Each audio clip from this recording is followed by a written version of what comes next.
বন্ধুরা, পাপ ও পুণ্যের ফল আমাদের জীবনের কর্মের পরিণাম হয়ে থাকে।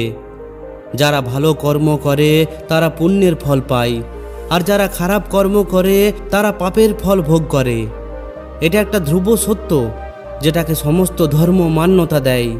আমাদের কর্ম না কেবল আমাদের বর্তমানকে প্রভাবিত করে, এর বদলে ভবিষ্যতেও তার প্রভাব দেখা যায়। এই জন্য এটা জরুরি যে আপনি সবসময় সঠিক রাস্তায় এগিয়ে যান আর নিজের কর্মের ওপর ধ্যান দিন।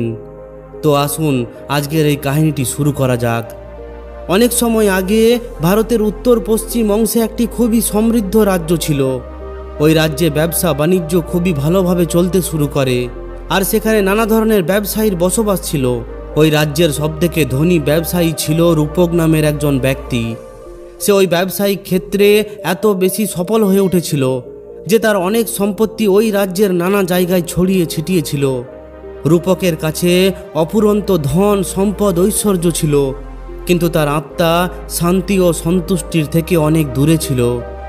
রূপক এমন একজন ব্যক্তি ছিল যে নিজের বুদ্ধিমত্তা এবং ছল কপটের কারণে ধন একত্রিত করত। তার মধ্যে ছোটোখাটো ব্যবসায়ীদের শোষণ করার অভ্যাস ছিল, আর সে গরিব কৃষকদের থেকেও ধন আত্মসাৎ করত। তার একটাই মন্ত্র ছিল যে ধনই হলো শক্তি, আর শক্তি সমস্ত কিছু। সে কখনোই পাপ ও পুণ্যের ব্যাপারে গভীরভাবে ভাবত না।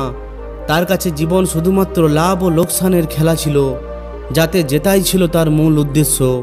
রূপকের স্ত্রী সুপর্ণা ছিল তার সম্পূর্ণ বিপরীত। সে ধর্মনিষ্ঠা, সহৃদয় এবং করুণাময়ী ছিল। সে প্রতিদিন মন্দিরে যেত, পূজা করত, আর অন্যদের সাহায্য করার জন্য সে সবসময় তৈরি থাকত। সে বেশিরভাগ সময় রূপককে বলতো যে ধন আমাদের শুধুমাত্র ভৌতিক সুখ দেয়, কিন্তু পুণ্য আমাদের আত্মিক সুখ ও শান্তি প্রদান করে। আমাদের জীবনে ধর্ম এবং সত্যের রাস্তায় এগিয়ে চলা উচিত। কিন্তু রূপক এই সমস্ত কথাবার্তাকে বোকার মতো ভাবত আর এড়িয়ে যেত। আর সে বলতো, সুপর্ণা, তোমার এই সমস্ত ধর্মের কথার আমার কাছে কোনো গুরুত্ব নেই। আমি আমার কর্মের পরিণাম স্বয়ং নিজেই দেখি। আমি সমৃদ্ধ, শক্তিশালী, আর লোকেরা আমাকে ভয় পায়। এটাই আমার জন্য পর্যাপ্ত। এরপর ধীরে ধীরে সময় কেটে চলে, আর রূপকের ব্যবসা বেড়েই চলে। তার ধন ও সম্পত্তি এখন এত বেশি হয়ে গিয়েছিল যে সে এখন ওই রাজ্যের রাজ পরিবারের সঙ্গেও সম্পর্ক তৈরি করে ফেলে। রাজার দরবারেও তাকে একটা আলাদা দৃষ্টিতে দেখা হয়, কারণ তার আর্থিক শক্তির প্রভাব ওই রাজ্যের রাজনীতির ওপরও পড়ত। রূপকের নাম এখন শুধুমাত্র একটি ব্যবসায়ী হিসাবেই সীমিত ছিল না, এর বদলে সে একটি রাজনৈতিক শক্তি রূপে উঠে আসে। রূপকের কাছে তার এই স্থিতি ছিল আদর্শ, কিন্তু তার লোভ এখানেই সমাপ্ত হয়নি। সে দেখে যে রাজ্যের কিছু অংশে গরিব কৃষক এখনও ছোট ছোট জমিতে পরিশ্রম করছে। ওই জমির ওপর রূপকের নজর ছিল, কারণ সে জানত যে ওই ক্ষেতের মাটি খুবই উর্বর ছিল, যার ফলে সে আরও অনেক বেশি অর্থ রোজগার করতে পারবে। সে পরিকল্পনা করে যে সে এই ছোট কৃষকদের জমি আত্মসাৎ করে নেবে, আর সেগুলোকে সে নিজের ব্যবসায়িক সাম্রাজ্যে সংযুক্ত করবে। রূপক নিজের পরিকল্পনা অনুযায়ী কাজ শুরু করে। সে ওই সমস্ত কৃষকদের ঋণ দেয়। এরপর যখন তারা ওই ঋণ পরিশোধ করতে পারে না, তখন সে তাদের ওই সমস্ত জমি বাজেয়াপ্ত করে নেয়। সে তাদের সঙ্গে না শুধুমাত্র অন্যায় করছিল, সে তাদের পরিবারকে লোকেদের দুয়ারে দুয়ারে হাত পাতার মতো অবস্থায় ফেলে দেয়। ধীরে ধীরে রূপক ওই গ্রামের অধিকাংশ গরিব কৃষকদের জমিতে কবজা করে নেয়, আর সেগুলোকে নিজের ব্যবসায়িক সাম্রাজ্যে সংযুক্ত করে নেয়। সুপর্ণা রূপকের এই কাজকর্মে খুবই দুঃখী ছিল। সে অনেকবার রূপককে অনুরোধ করে যে সে যেন এই পাপের পরিণাম কি হবে সেটা বোঝে, আর ওই গরিবদের সঙ্গে এই অন্যায় করা বন্ধ করে। কিন্তু রূপক তার একটি কথাও শোনে না, আর সে আরও বেশি সম্পত্তি একত্রিত করতে লেগে থাকে, আর তার লোভ ক্রমাগত বাড়তেই থাকে। এরপর একদিন ওই গ্রামের মধ্যে একটি সন্ন্যাসী আসেন, যিনি নিজের সাধনা ও জ্ঞানের জন্য খুবই প্রসিদ্ধ ছিলেন। তিনি ওই গ্রামের লোকেদের ধর্ম ও সত্যের উপর উপদেশ দেওয়ার জন্য এসেছিলেন। এরপর যখন তার সঙ্গে সুপর্ণার দেখা হয়, তখন তিনি তাকে আশীর্বাদ দেন আর বলেন, তোমার পুণ্য কর্ম তোমাকে জীবনের শান্তি ও মুক্তির দিকে নিয়ে যাবে, কিন্তু ধ্যান রাখবে, পাপের ফল অবশ্যই পাওয়া যায়। যার হৃদয়ে লোভ ও অন্যায় বসবাস করে সে জীবনে অন্ধকার ও দুঃখ অনুভব করবে। এরপর সুপর্ণা ওই সন্ন্যাসীকে রূপকের ব্যাপারে বলে, আর সে অনুরোধ করে যে রূপককে সঠিক রাস্তায় নিয়ে আসার জন্য যেন তিনি কিছু করেন। সন্ন্যাসী বলেন, পাপ ও পুণ্যের ফল কোনো ব্যক্তি তার আত্মার গভীরতায় অনুভব করতে পারে। রূপককেও একদিনের পরিণাম ভোগ করতে হবে। এখন সে তার পাপে অন্ধ হয়ে গেছে, কিন্তু সময়ের সঙ্গে সঙ্গে তার এটা অনুভব হবে। এদিকে রূপকের সফলতা এবং শক্তি এমন সীমায় পৌঁছে গিয়েছিল যে এখন সে রাজার দরবারে গুরুত্বপূর্ণ নির্ণয় নেওয়াতে হস্তক্ষেপ করতে শুরু করে।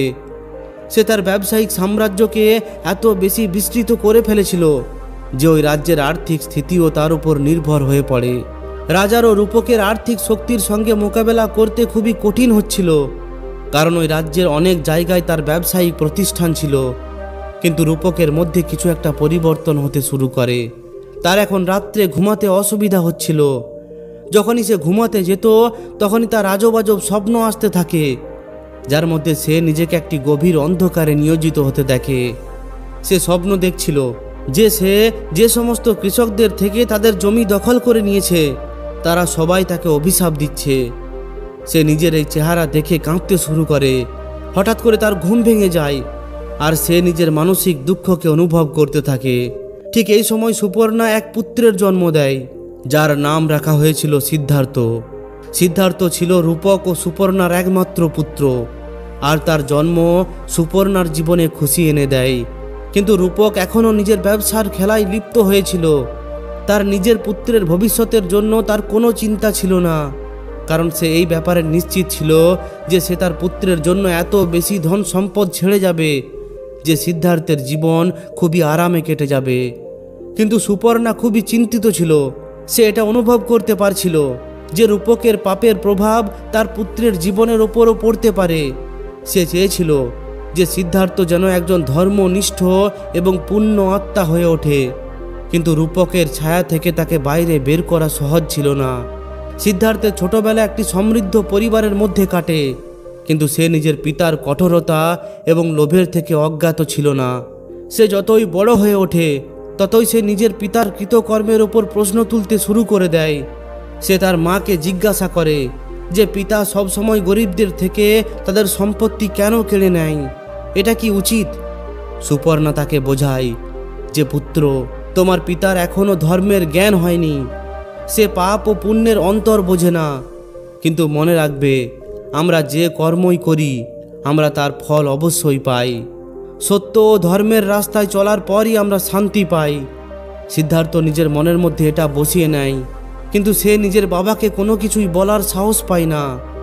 তার মন তার পিতার কর্মের কারণে নিরাশ ছিল, কিন্তু সে জানত যে একদিন না একদিন সত্য সবার সামনে আসবেই। সিদ্ধার্থ যতই বড় হয়ে ওঠে ততই তার জিজ্ঞাসা ও চিন্তনশীলতা বেড়েই চলে। সে বেশিরভাগ সময় তার মা সুপর্ণাকে জীবনের উদ্দেশ্য ও কর্মের ফলের ব্যাপারে প্রশ্ন জিজ্ঞাসা করে। সিদ্ধার্থ এটা বুঝতে পারে, পাপ ও পুণ্যের সিদ্ধান্ত শুধুমাত্র একটি ধার্মিক মান্যতা নয়, সেটা ছিল জীবনের একটি বাস্তবিকতা। সে ভাবত, পিতার মতো ধনী ও শক্তিশালী ব্যক্তিকেও যদি পাপের ফল ভোগ করতে হয়, তাহলে এর অর্থ এটা হলো যে এই সংসারের কোনো ব্যক্তি কর্মের প্রভাব থেকে মুক্ত নয়। এরপর একদিন সিদ্ধার্থ তার পিতা রূপককে জিজ্ঞাসা করার সাহস দেখায়। সে বলে যে, হে পিতা, আপনি জীবনে অনেক সম্পত্তি ও প্রতিষ্ঠান অর্জন করেছেন, কিন্তু আপনি কি কখনো এটা ভেবেছেন যে এই সমস্ত সম্পত্তির বাস্তবিক উদ্দেশ্য কি? কখনো কি এমন সময় আসবে যখন এই ধন ও সম্পত্তির আপনার কাছে কোনো মূল্য থাকবে না? রূপক নিজের ছেলের কথা শুনে হেসে উড়িয়ে দেয়। এরপর সে বলে, হে সিদ্ধার্থ, তুমি এখন খুবই ছোট, আর তুমি জীবনের ব্যাপারে এখন বেশি কিছু জানো না। জীবনে শুধুমাত্র দুটি জিনিস গুরুত্বপূর্ণ, এক ধন এবং দ্বিতীয় ক্ষমতা। এর থেকে সমস্ত কিছু পাওয়া যায়, আর যখন তোমার কাছে এই দুটি জিনিস থাকবে তখন বাকি সমস্ত কিছু এর সামনে তুচ্ছ। সিদ্ধার্থ তার পিতার এই কথা শোনে, কিন্তু তাতে তার সন্তুষ্টি হয় না। তার মন সত্যের খোঁজে লেগেই থাকে, আর সে জীবনের গভীর রহস্যকে বোঝার জন্য তৈরি হতে থাকে। সিদ্ধার্থের জিজ্ঞাসা বাড়তেই থাকে, আর সে জীবনের অর্থকে বোঝার জন্য কোনো জ্ঞানী ব্যক্তির খোঁজ করতে থাকে। এরপর একদিন ওই গ্রামে এক সন্ন্যাসীর আগমন হয়। ওই সন্ন্যাসী নিজের জ্ঞানের জন্য অনেক দূর দূরান্তে খুবই প্রসিদ্ধ ছিলেন। তিনি নিজের উপদেশের মাধ্যমে লোকেদের জীবনের সত্য ও কর্মের প্রভাবের ব্যাপারে শেখাতেন। সিদ্ধার্থ নিজের পিতার অনুমতি ছাড়াই ওই সন্ন্যাসীর সঙ্গে দেখা করার ব্যাপারে নির্ণয় নেয়। সে ওই সন্ন্যাসীর কাছে যায় এবং তাকে জিজ্ঞাসা করে যে, হে মহাত্মা, আমি জীবনের বাস্তবিক উদ্দেশ্য এবং পাপ ও পুণ্যের ফলের ব্যাপারে জানতে চাই। আমার পিতা বলেন যে ধন ও শক্তি হলো জীবনের সর্বশেষ লক্ষ্য, কিন্তু আমার মনের মধ্যে এই ব্যাপারে আশঙ্কা আছে। দয়া করে আমাকে সত্যের রাস্তা দেখান। সন্ন্যাসী সিদ্ধার্থকে খুবই ধ্যান দিয়ে দেখেন। এরপর তিনি একটু হেসে বলেন, হে সিদ্ধার্থ, তোমার প্রশ্ন তোমার ভেতরের সত্যকে প্রদর্শিত করছে। পাপ ও পুণ্যের ফল অবশ্যই পেতে হয়, আর এটা শুধুমাত্র এই জীবনেই নয়, আগামী কয়েক জন্ম পর্যন্ত এটা চলতেই থাকে। জীবনের বাস্তবিক উদ্দেশ্য হলো আত্মার শান্তি ও মুক্তি পাওয়া, না তো ধন ও শক্তি অর্জন করা। যদি তুমি সত্যিকারের জ্ঞান পেতে চাও, তাহলে তোমাকে নিজের মনকে পবিত্র করতে হবে আর সঠিক রাস্তায় এগিয়ে যেতে হবে। সিদ্ধার্থ ওই সন্ন্যাসীর কথা খুবই ধ্যান দিয়ে শোনে আর অনুভব করে যে সে সত্যের দিকে এগিয়ে যাচ্ছে। কিন্তু তার মনের মধ্যে এই প্রশ্নও ছিল যে সে তার পিতা রূপককে এই সত্যের রাস্তায় কিভাবে নিয়ে আসতে পারে। সময় কেটে চলে আর রূপকের ব্যবসায়িক সাম্রাজ্য বেড়েই চলে, কিন্তু তার ভেতরের অসন্তুষ্টি এবং ভয়ও বেড়েই চলে। যে সমস্ত কৃষক ও ব্যবসায়ীর সঙ্গে সে অন্যায় করেছিল, তাদের রুদ্ধশ্বাস এবং অভিশাপ তার মনকে অশান্ত করে তুলেছিল। তার এখন প্রত্যেক রাত্রে ভয়ঙ্কর স্বপ্ন আসতে থাকে, যার মধ্যে সে দেখতে থাকে যে তার পাপ তাকে গিলে খাচ্ছে। এরপর একদিন রাত্রে রূপক নিজের স্বপ্নের মধ্যে দেখে যে সে গভীর অন্ধকারে নিয়োজিত হয়ে পড়েছে, আর চারিদিক থেকে ওই সমস্ত কৃষক এবং ব্যবসায়ীদের আওয়াজ শোনা যাচ্ছে, যারা তার থেকে নিজেদের অধিকার দাবি করছে। তার শরীর দিয়ে ঝরঝর করে ঘাম ঝরে পড়ছে আর তার নিঃশ্বাস প্রশ্বাস তীব্র হয়ে পড়ছে। ওই রাত্রে সে প্রথমবার তার কর্মের পরিণামের ব্যাপারে বুঝতে পারে। সে অনুভব করতে পারে যে যা কিছু সে করছিল সেটা না শুধুমাত্র অন্যের জন্য ক্ষতিকারক ছিল, এটা তার নিজের জীবনের জন্য বিনাশকারী ছিল। রূপকের অবস্থা ধীরে ধীরে খারাপ হতে থাকে, তার স্বাস্থ্য ভেঙে পড়তে থাকে আর সে মানসিক যন্ত্রণা অনুভব করতে শুরু করে। সে অনেক বৈদ্য ও চিকিৎসকের থেকে সাহায্য চাইতে থাকে, কিন্তু কেউই তার অবস্থাকে ঠিক করতে পারে না। সে বুঝে যায় যে এটা হলো তার পাপের ফল, কিন্তু এখন সে ওই পাপের থেকে মুক্তি পাওয়ার কোনো পদ্ধতি খুঁজে পাচ্ছিল না। এরপর একদিন যখন রূপকের অবস্থা আরও বেশি খারাপ হয়ে পড়ে, তখন ওই সন্ন্যাসী আবার ওই গ্রামের মধ্যে আসেন। এবার রূপক তার সঙ্গে দেখা করার সিদ্ধান্ত নেয়, কারণ সে বুঝে যায় যে এখন তার কাছে অনেক কম সময় আছে। ওই সন্ন্যাসীর কাছে গিয়ে রূপক নিজের পাপের ব্যাপারে সমস্ত কিছু খুলে বলে আর তাকে জিজ্ঞাসা করে যে, হে মহাত্মা, আমার পাপের কি কোনো প্রায়শ্চিত্ত আছে? আমি কি মুক্তি পেতে পারি? তখন ওই সন্ন্যাসী খুবই শান্ত হয়ে বলেন যে প্রত্যেক ব্যক্তিকে নিজের কর্মের ফল অবশ্যই ভোগ করতে হয়, কিন্তু প্রায়শ্চিত্ত এবং আত্মশুদ্ধির মাধ্যমে তুমি নিজের পাপের থেকে মুক্তি পেতে পারো। তোমাকে নিজের জীবনে করা অন্যায়ের প্রায়শ্চিত্ত করতে হবে আর সত্য ও ধর্মের রাস্তায় চলতে হবে, তবেই তুমি শান্তি ও মুক্তি পেতে পারো।